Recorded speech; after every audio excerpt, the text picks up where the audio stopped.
Hello everybody and welcome to the last installment of my how-to guide for this hat here, which is called Ishrat. The hat itself, by the way, as usual, is made of this beautiful yarn here by Fruitful Fusion. You'll find a link to her shop, her online shop, in the description, as well as a link to a piece I wrote on it on my website to explain why I chose this yarn for this particular hat. The hat is available for free, but you can get a PDF of all the info written out as well if you do need it, by buying either some yarn from Ishrat herself on Fruitful Fusion or by signing up to my mailing list as well. So we're on the final piece, which is the last little bit of crochet and a little bit of seaming that we'll be doing with our bodkin here a little bit later. So just to recap, we have got our garter stitch knitted headband or hatband here. We have a row of what in the UK you'd call double crochet, the US you'd call single crochet, and I've done 5 segments for my hat in Tunisian crochet on top of that. So it's a real smorgasbord of techniques in this hat here. You can see we've got one segment here. You can see these diagonals here are a good way of counting to be sure. You've got 1, 2, 3 there, 4, and this 5th one here. And I have paused my last segment just before I do my turn. Skip the first double or first V there and double crochet my way back up. We don't do that on the last segment. All we have to do now is to fill in the gaps in this last column of Tunisian crochet here. You may have noticed all along that the very last column you create has got all these holes in it. It is much looser and much baggier than any of the fabric that goes before. And that's because with Tunisian crochet, especially with simple stitches like this, the next row along tends to fill in the previous row. So this second row here would have been like this one until I did this one. So what we need to do at the very end is to sort of fill in the cracks a little bit before we carry on that. And the easiest way to do that without adding any extra bulk is simply to add a row of slip stitches. That's a traditional crochet thing. If you know how to do them already, don't worry so much about this video here.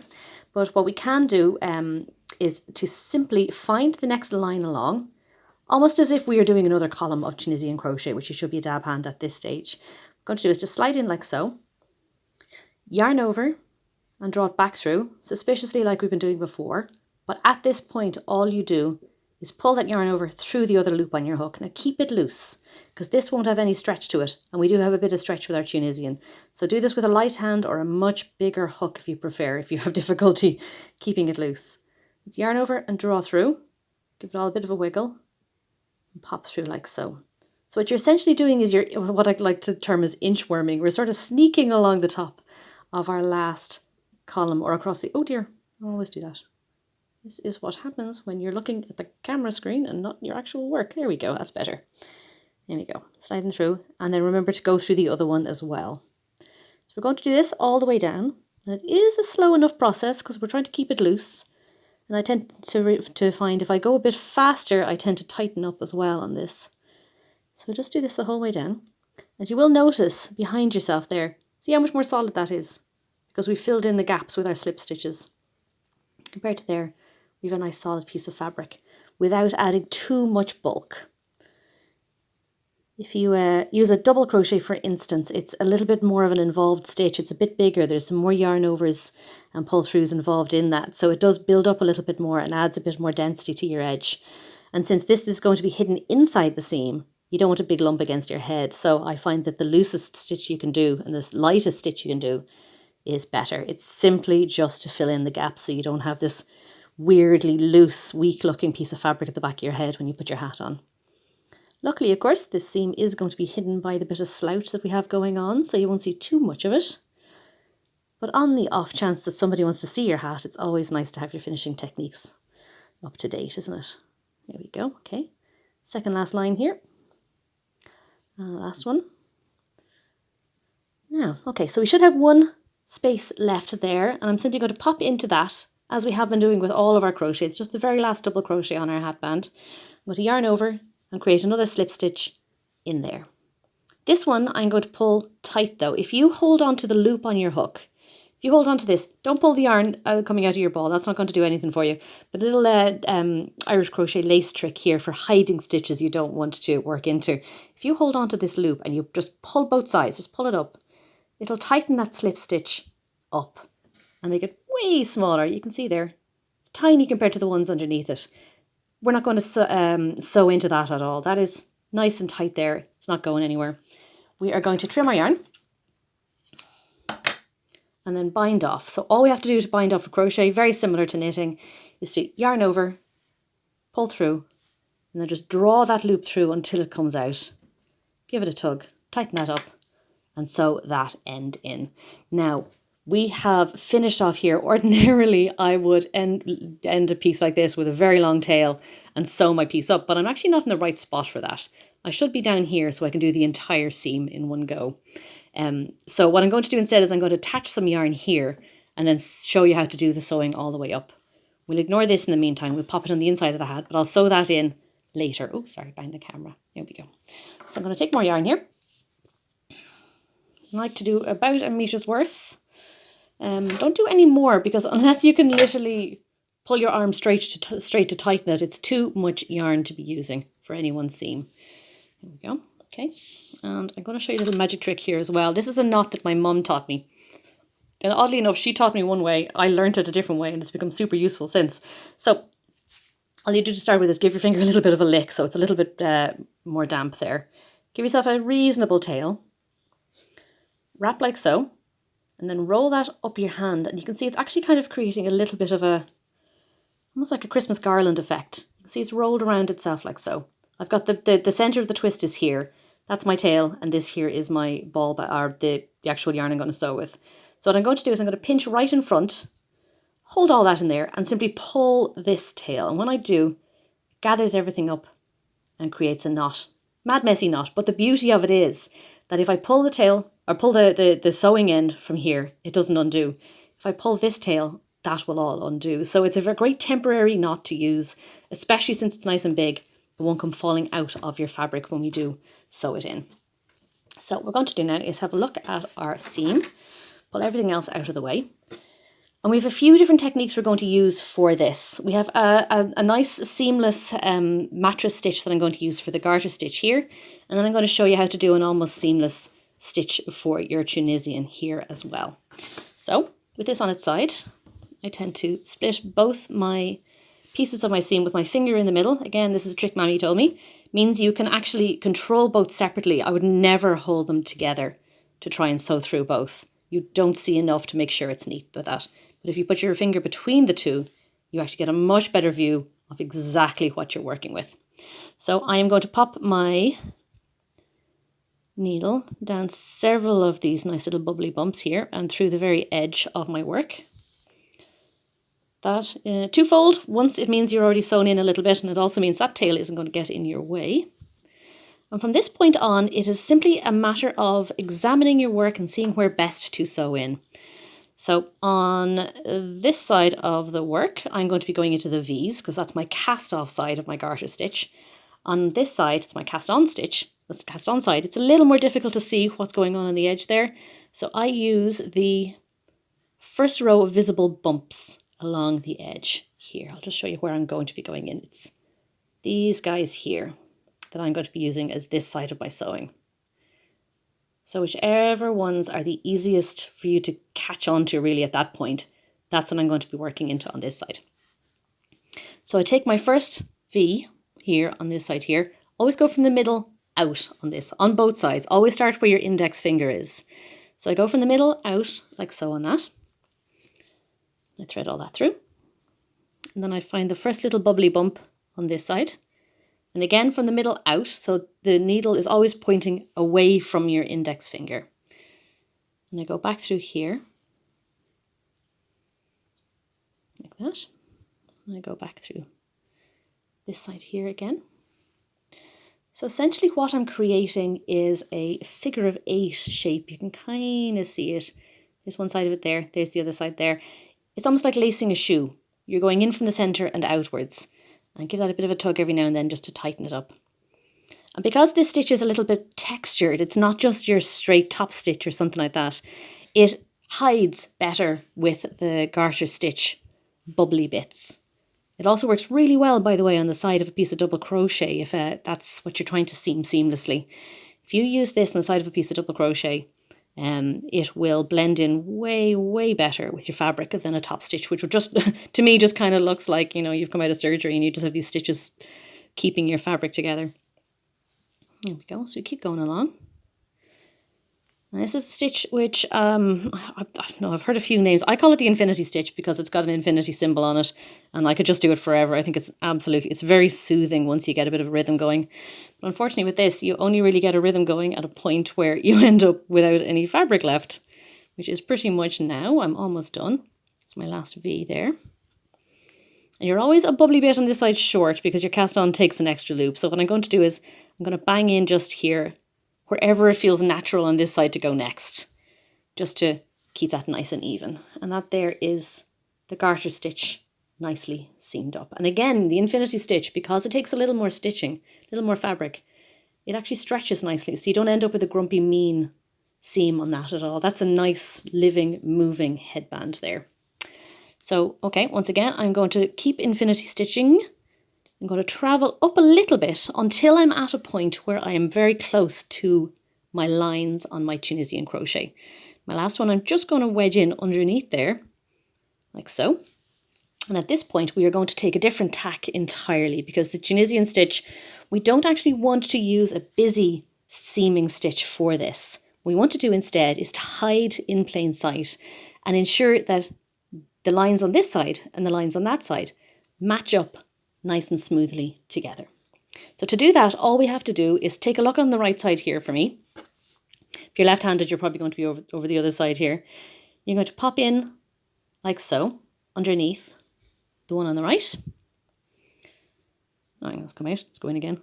Here we go. All right. Ooh, there we go, we got it. Okay, and on this side, you're going to do the same. From underneath, you're going to pick up the first one. What that does is that piece of yarn is going to pull those two lines together in the right order. The one on the left is sitting on top of the one on the right, the same as the rest of the fabric is. Do you see the way every single line, it's kind of got a bit of a diagonal to it.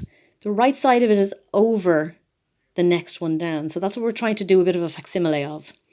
So if I do the next set of lines here, I go under both and pull through, that stitch pulls them into place like so. See that? We're going to do that up to the point where we get to the curve or the corner of our segments. So you just pick up the first one on the right, pick up the one on the left, boom, give it a bit of a tug every now and then just to loosen it, make sure everything stays nice and happy. The beauty of this seam, of course, is that if we were to do this on regular crochet, this line, it being just like a beeline straight up, would look really out of place. But luckily, Tunisian crochet has got an awful lot of straight lines within the work. You can see them all here. So it hides in quite nicely, actually. This is my favourite invisible Tunisian crochet seam. And again, it doesn't take a lot of fabric or a lot of yarn to do, so it isn't yarn hungry either.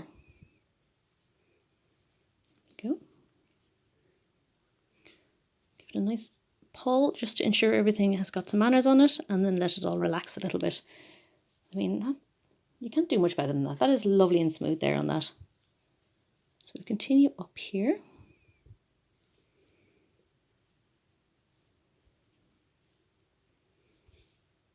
A bit more. And of course, you will notice as we're working our seam up here, I'm actually crocheting over the slip stitches that I did.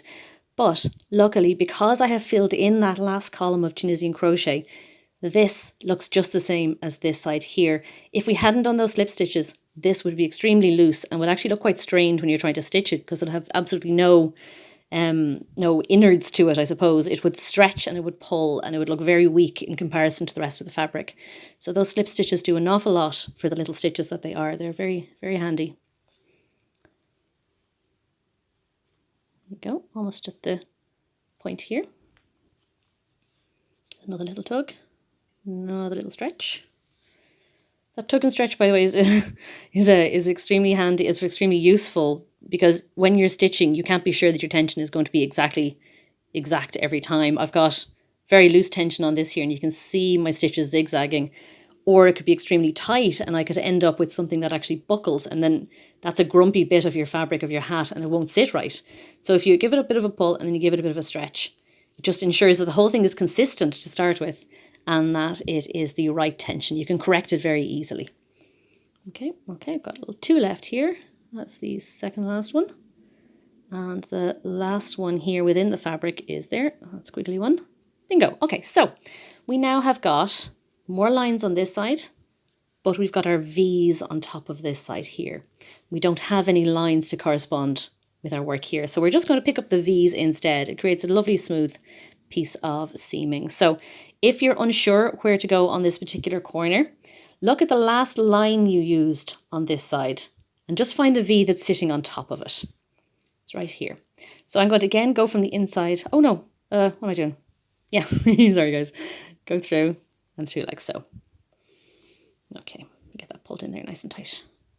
And again, we'll pick up the V and the line and draw that through. You can give it a tug, give it a stretch. And let's carry on up. You should have a corresponding number. If you've missed your count at all, if anything has gone a bit awry, here is the time when you will really find out if your sides are mismatched. If they are mismatched, by the way, if you're out by about 5 stitches, chances are you forgot to skip your double crochet at the top of one segment when you're starting the next. So bear that in mind. That's an important thing to keep an eye on. There we go. Almost there.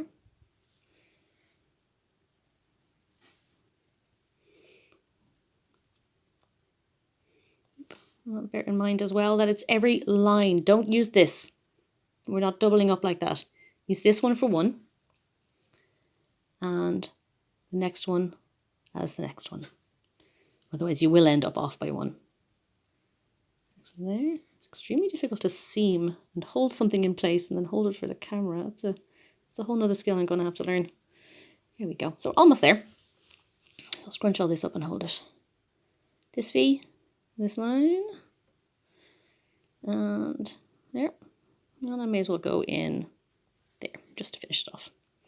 Now, important point at this point is to do your last stretch and pull to be sure that that has got the right amount of tension the whole way down, because at this point we are actually going to make sure that this stays in place. We're going to anchor the yarn that we've used into your fabric. So at the very edge of your work, here and here, say for instance, doesn't have to be exact, just as long as you've got a decent amount of fabric on either side, I want you to run a couple of stitches. 3, maybe 4 stitches should be enough on that.